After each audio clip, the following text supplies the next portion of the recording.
Amir, you're here in the MGM Grand. You're going to be fighting here one day soon, we hope. How do you see this fight? Yeah, I can see this fight. It's going to be very, very explosive. I know that's one fight that people are going to be on the edge of their seats, enjoying and knowing what's going to happen next. Because a fight like this, you don't know what the next punch is going to be and what the next punch is going to do. You get what I mean? You've got speed against power. You've got footwork. You've got movement. You've got agility. You've got everything in this fight. And you've got the best two fighters in the world. Is it been difficult for you to kind of separate who you think is going to win? Because obviously one's a very good friend, one's another very good friend and sparring partner. You spent a lot of time around the two guys. They're both mentors to you.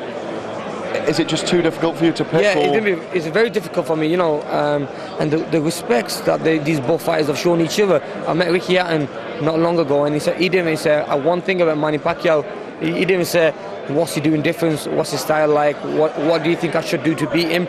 Same with Manny Pacquiao. Manny Pacquiao has never asked me, look at me, what do I need to do against this guy?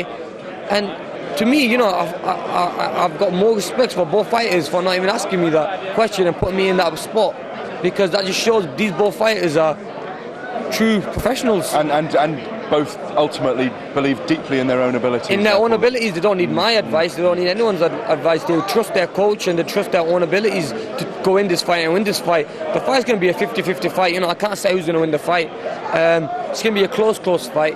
But, I'm going to enjoy it more than anything. There's two other things.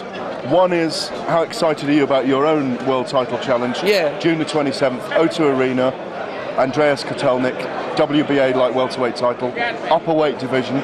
How tough's that going to be? That is going to be tough. That is going to be tough because I'm going up to for WBA title. It's a big step up. Whoever thought, Amir Khan's going to go for a world title fight after that defeat within 3 fights? I could be a world champion within 3 fights after Prescott defeat.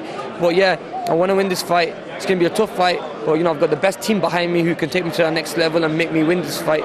And then I've achieved what I wanted to achieve from a long time. Becoming a world champion. Especially in this day and age, where you've got the best fighters out there. I'm going to be in the same division as Manny Pacquiao, Ricky Hatton and the guys. But, it's just great to be a world champion around them guys, amongst them champions. You've seen those two guys play darts, be good friends. They're going to put it all to one side and get in the ring. Obviously, you're good friends with Ricky. It's been touted recently, if you can win a world title at light welterweight, that there could be a potential last fight for Ricky against you.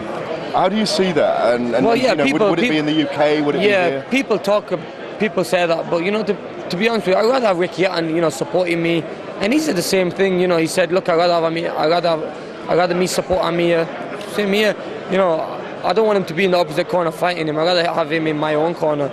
Giving me tips, giving me advice about winning fights and going the way I'm going. Ricky Hatton's been through this way, and he can give me his advice from this. But it's not going to be nice. I'm a fan of Ricky Hatton. Yeah, so mentally it's difficult to go over that bridge, is it? Definitely, and I don't want to separate that friendship we've had for years and years.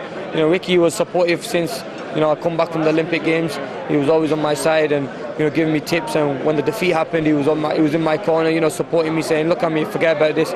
He had a defeat against Mayweather and come from it. And look how we come from it, and he gave me a lot of confidence from that. So, I wouldn't like to fight him. He's a very nice guy. I have a lot of respect for him.